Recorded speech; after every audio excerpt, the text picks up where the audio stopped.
And welcome back to a fresh episode of the Business Growth Show. I'm your host, Sam Dunning, co-owner over at webchoiceuk.com. And today I'm joined by Eden Bidani. Eden's the founder over at Green Light Copy. She helps SaaS, tech, and direct-to-consumer brands drive crazy good growth with customer magnetic conversion copy for ads, landing pages, and websites. Eden, a very warm welcome to the show. How are you doing? Hi, good, thanks. How are you doing? Yeah, well, good on this side, Eden. Really appreciate you joining us and excited for this one because we're going to be talking all about why we need to use our customers' own words in our copy, in our content, across our ads, our landing pages, all our website and marketing collateral, and how we can sell with that without being too salesy. So looking forward to jumping in. I want to throw you at the deep end because I think this is going to be quite controversial. So first and foremost, why shouldn't we go with what we think is good content or good copy, or what our CEO or our managing director thinks is great copy? Why should we use our customers' own words? Okay, well, good question. And this is a very solid question there, Sam. So the reason is because there is often a huge gap between what we want to say as a company or the marketing messages that you want to get across and what the audience actually needs to hear in order to convert. So if you're actually thinking about it I look at it like a Venn diagram. So on one side, you have the messages that you want to share about the product or the services or the company that you're running. And then the message is what's most important for the customer, whether it's specific feature, whether it's a pain point that it's solving, any other information about the product. And actually, there's only a very small sliver of where those messages actually overlap. And that's what you need to focus on if you want, your website, your landing pages, your ads to convert, because your customer doesn't need to know everything that we know about about the company or about the product that we have. They only need to know as much information as they need that's going to actually motivate them to want to sign up, to want to buy now, or to want to download the ebook or whatever it is that you're offering them. Got it. And why is it, so you mentioned a good point there, that the customer doesn't necessarily need to know everything about our own product, which we've talked about kind of in similar interviews where we've talked about the psychology of selling and dealing with your customers. And ultimately, whilst as marketing, as sales professionals, we might know the A to Z of everything our product or our service does in terms of all the features, but like you quite rightly said, the customer probably doesn't care unless it's tailored specifically to fix their pain or make their life better. So just to hone in on this a bit more, I mean, for people that are tuning in right now and thinking, yeah, but I know so much. I know everything about my product and I know what's great. Why do we really need to put our customers first and put them at the forefront of things instead of just going with what we think is going to work well or what we've done in the past that might have had results with?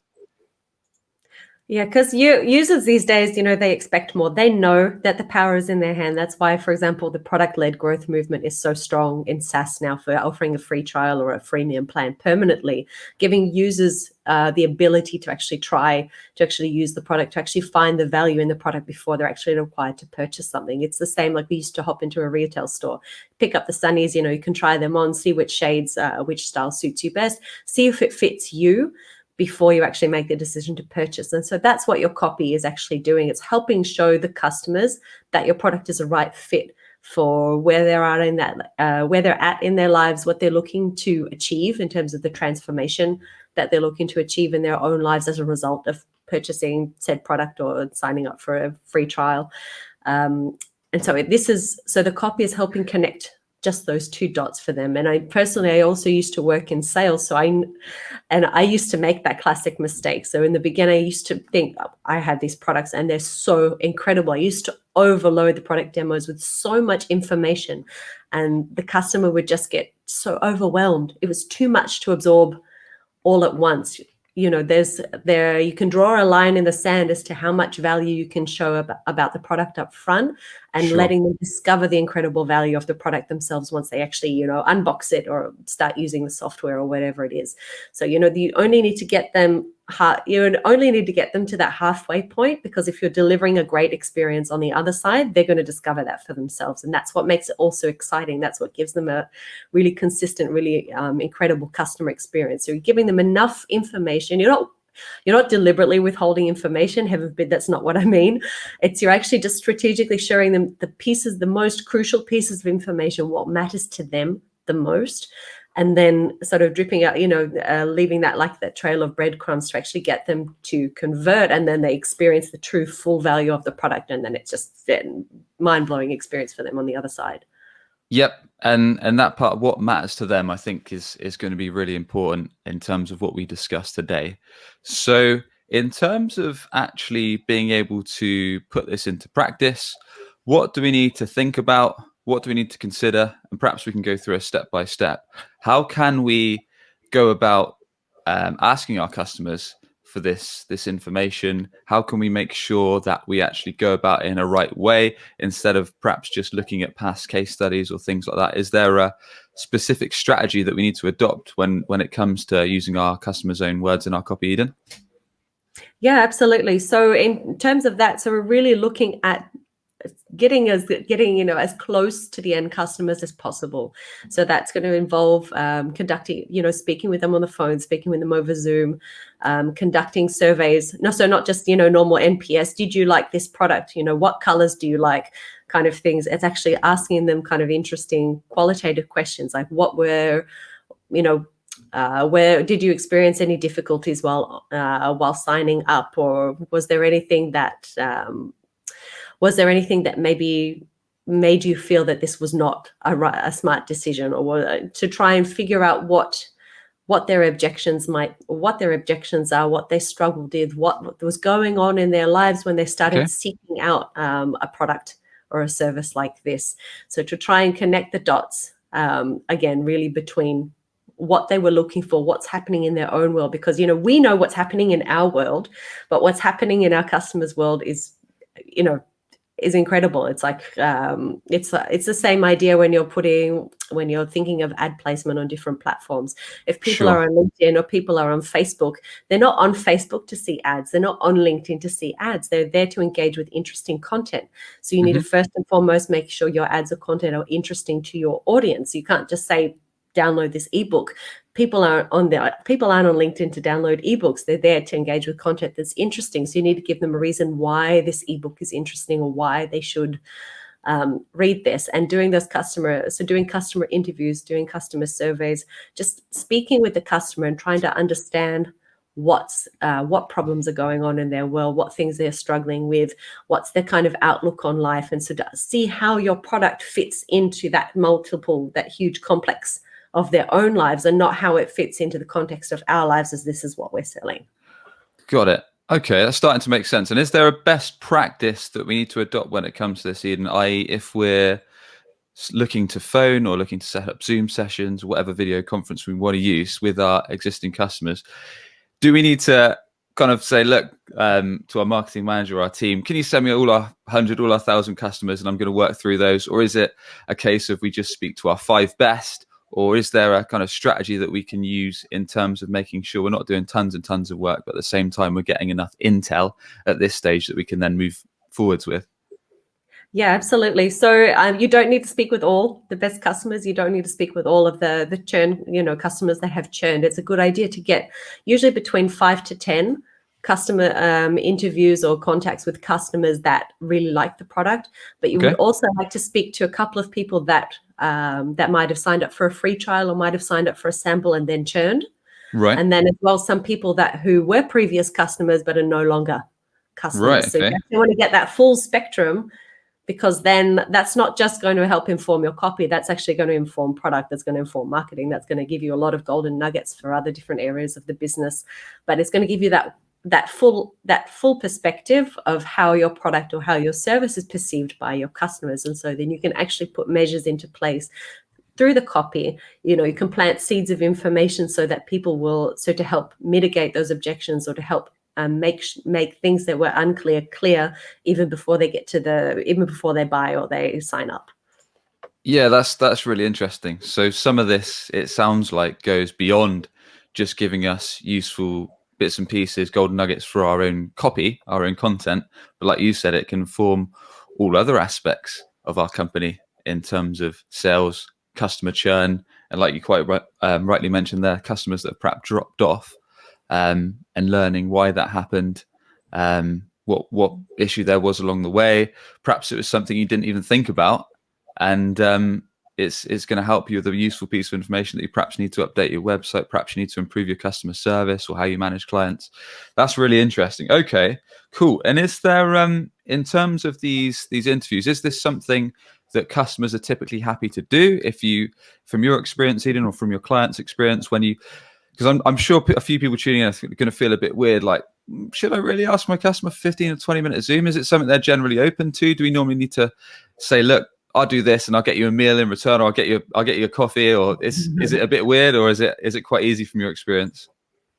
It depends how you ask. It depends how you frame, how you frame the ask. If you're framing it as something that is beneficial to you, or if you're framing it as something that you need their help, or if you're framing it as something that it's actually going to be beneficial to them as well in some aspects. So for example, if it's a customer that has churned, your feedback's going to be really helpful in making, in helping us provide better experiences for future customers.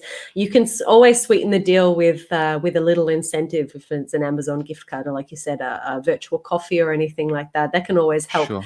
Another thing that works as well is if you make a charitable donation. So if 15, 20 minutes of the time you make a donation of $10 to $15 to a charity of their choice, something like that. So there's a lot of different ways that you can sweeten the deal, but I think how you frame the ask is what's most important. A lot of people say, we'd like to, you get sent surveys from companies and they say, we want your feedback, fill out this 10-minute survey. And, I don't know many people who are going to actually take that 10 minutes out of the time, out of their day to actually do that. So if you say, hi, we really need your help. We appreciate your feedback. We'd like to hear input because we want to do A, B, C. And as a valued customer, we'd really appreciate hearing what you think. Got it. Yeah, I completely agree. I mean, in terms of a survey, unless there was quite a hefty incentive, like you say, some kind of voucher or coffee or whatever it may be, sometimes you get these forms after you've signed up to a software service or some kind of tool, and it's like 30, 40 questions. It's like, there's no way I'm going to fill all this out. It's going to take me about 20 minutes. And what's in it for me? I mean, all you're getting is all my data to help you, but there's literally zero in it for me. So I think the personal approach makes a lot more sense. I'll give you an example. One subject line we found is really effective usually for these emails. Is just you say, can I ask a favor, or can you help me? Just to actually show this is actually something that you're looking for help with, and that you would really appreciate their feedback. And that's it. Sure. So the ask feels like it's one-to-one. It's not one-to-many. Okay, got it. Cool. So let's pretend we've found some of our best customers. Perhaps we found a few that churned. Perhaps we found a few that dropped off. We've set up the interview with them. Is there anything else that we need to bear in mind when we do go ahead and jump on the call and ask them questions before we get to the next step, which I guess is taking bits and pieces for the copy? Yeah, absolutely. So 2 things. 1, ask open-ended questions, and 2, let them talk. Just let them talk, let them finish what they're saying, and don't jump in. Often we feel like we have questions that we want to ask, or we have an agenda. We don't want them to feel like we have an agenda in place. You don't want the customer to feel uncomfortable at all, at any point in time. But the only time you want them to feel slightly uncomfortable is when you give them that space to talk. So say you've asked a question, they've rambled on for a minute. You can always ask at the, when they're finished rambling, anything else? Or is there anything else you'd like to add? Or can you clarify that point and actually start digging deeper into what they've said? Because sometimes people will give these kind of off-the-cuff answers, but it's what happens when they keep trying to fill that silence, when they keep trying to fill those gaps, is where you can find those golden insights, is where they actually start to dig out these really dig out these emotional benefits or these pains and problems that they were struggling with. You can find some really, really incredible things that way. Yeah, completely agree. We started doing something similar recently with some of our existing clients that have been with us 6 months, 12 years, mainly on the SEO front. And sometimes you get some really interesting stuff, from my experience anyway, that you never expected. So I essentially ran this survey hoping for a brilliant case study from this customer. Whilst it wasn't bad, they were happy with their progress. They were happy with the results we were getting on the SEO. What he did say was something really useful. He said, Sam, there's a few things. I think we should set up more regular calls, which I thought that's fine. We can kind of work together a bit closer, and it saves me emailing back and forth most days. No problem. And you also said on the month-end reports, because we typically, when we do a campaign, we send out a report that says this is all what we've done, this is the results we've achieved. He said, look, they're way too detailed. Business owners like me just want a one-pager that says, this is the key results, this is the return you've got me, and this is what we're going to do next month. Just a couple bullet points. So I was like, fine, that makes my life a lot easier too. And that's really helpful, because I'm sure a lot of other business owners want that. So just by setting up these calls, you often get way more intel than perhaps you're even hoping for. And it might help your business in other ways to help similar customers just like them. I don't know if you've ever found something like that. Yeah, absolutely. We did with a client that I worked with last year. Actually, we found that they were aimed at enterprise. They were aiming for enterprise customers, but they were struggling to meet. Some of the heavy demands that their enterprise customers were asking of them, because their team was still quite small. So what we actually did, so the customers some of them were feeling frustrated when we spoke to them in the interviews, because they felt like the company wasn't able to do all these tiny, minute customizations that these enterprise customers were demanding of them. At the same time, the team themselves, they were feeling exhausted because they were struggling to keep up with these demands, and they felt that the balance of what they were being paid versus what the enterprise customers were demanding was a bit, the balance was not there. So what we actually did is we looked at introducing a lower tier plan, a freemium version, where people can go in, play around with the product, have a look, test it themselves, and then when they want to, they can actually upgrade as well to something that's fully self-service. And then if they want the full-on customization, then they can upgrade to something else completely different. So we actually introduced different options for people to choose, so that they don't have, so they can customize the little bit that they want, but then if they really want the full-blown package, they understand what they're getting into. So that was just something that where the customer interviews actually helped inform the product development, and that was something we saw was really incredible. Great stuff. Good to hear. So moving this forward, we have carried out our customer interviews. Perhaps we've written detailed notes. Perhaps we've recorded all the sessions. So we've got the content there. We've got the material. How do we move this from perhaps hours of footage, perhaps tons of scribbled down notes, into sharp, crisp copy that's going to sell for us? And perhaps we can talk about different channels, whether that's an advert, whether that's for a landing page or a website copy. Perhaps we can do a few different options. How do we turn that from our scribbled down notes, our hours of footage, into kind of short, sharp, killer copy?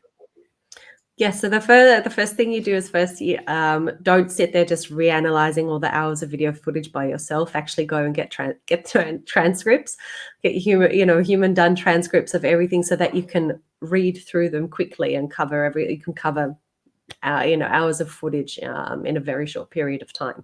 And what you're going to be doing is you're going to be looking for those really golden qualitative statements, those things that people are saying that really stuck out, that really stick out when it's expressing, and you'll be looking for different groups of different groups of content. So whether it's something about a pain or problem they were talking about, whether it's about the transformation. So you'll actually be looking, when you're looking through the transcripts, you'll actually be analyzing the text as you go along. And so what you'll be doing is you'll get a separate Google Doc, or you get what I usually do is a spreadsheet set up in Google Sheets or something like that. And you actually just start copying and pasting the chunks of information that really stick out the most. So what you're looking at when they talk about the pain or problem, when they talk about the transformation that your product or service has enabled them to achieve in their lives or in their business, when they talk about what they struggled with during onboarding, or what they might, or what was difficult for them during sign up, or any of these, or what they like, what they don't like about the product. You want to take all these pieces of information,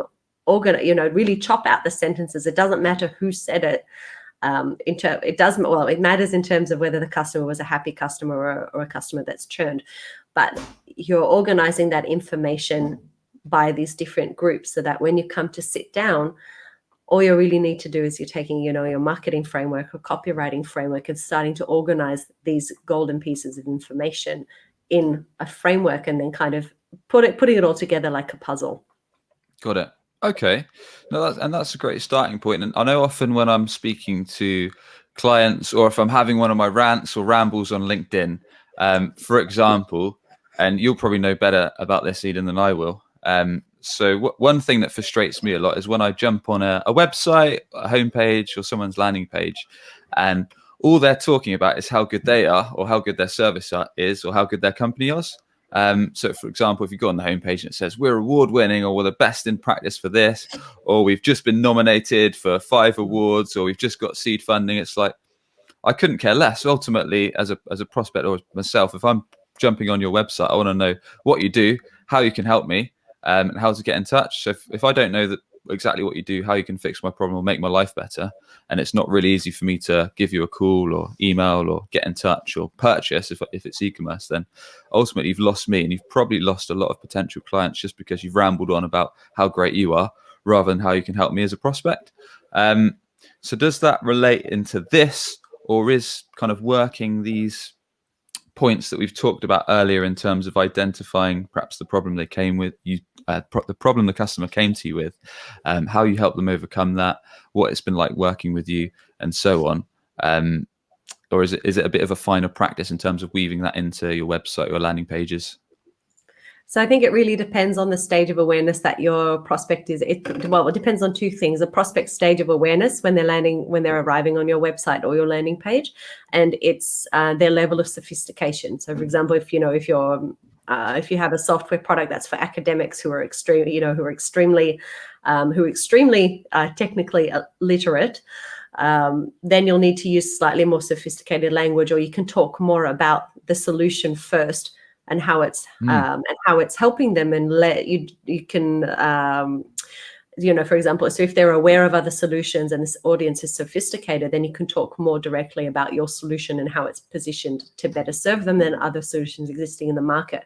Whereas if you have a DTC product, and your audience is unaware or somewhat pain aware, like they're aware that they're struggling with something, but they haven't even started looking for a solution for it, you're going to lead in with talking about that there's a pain or problem that they have, and then position the product or position your solution against that.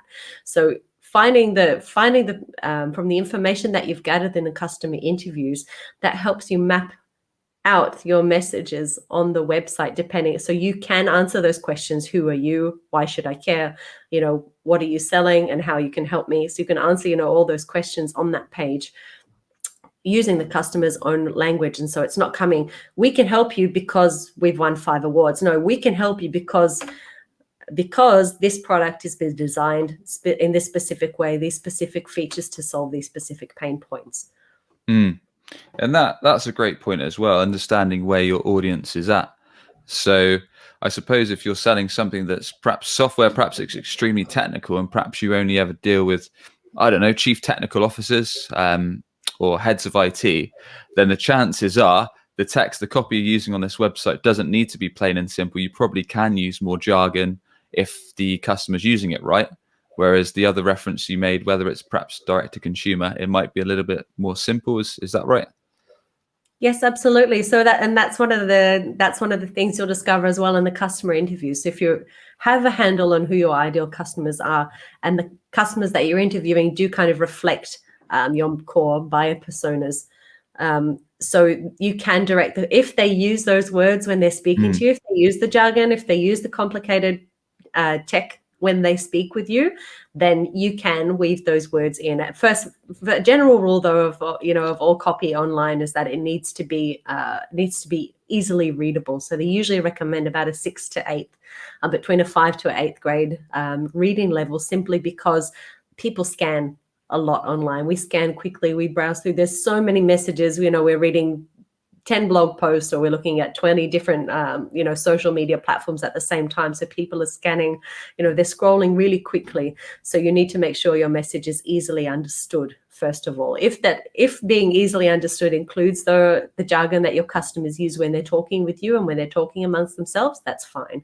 But if they don't use that, if they talk to themselves in layman's terms, or in very simplistic language, then you're going to want to mirror that as well on the site. So as well, what you'll find in the customer interviews, it informs kind of the general tone of voice and kind of the level of sophistication as well.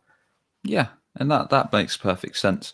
And this could probably be a whole podcast in itself, but just to give the audience a few more takeaways in terms of how we can leverage all this intel we've got from our customers, are there any best practices when it comes to perhaps short form copy? So whether that is perhaps a Google ad, perhaps a Facebook ad, or perhaps a short, sharp email.